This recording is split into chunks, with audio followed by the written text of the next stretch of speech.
Тъжната истина. 99% от хората не познават истински Господа. Вярващите в Господа се намират по целия свят, но много малко наистина го познават. Това е опасен знак. Мнозина може да не се съгласят и да кажат: ако не познаваме Господа, как можем да го следваме?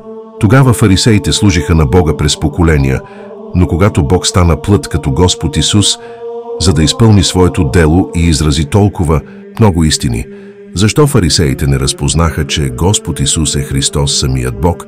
Защо го осъдиха като богохулство и дори заговорничиха с римското правителство да го разпнат?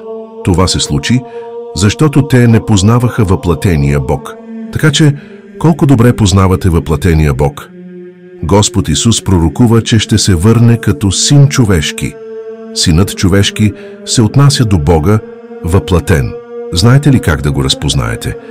Това зависи ли от външния вид на Исус, дали Той може да върши чудеса, или от това да слушате дали това, което Той изразява, е истината? Искате ли да разберете как трябва да познаваме въплатения Бог? Тази вечер нашето онлайн библейско проучване ще сподели това.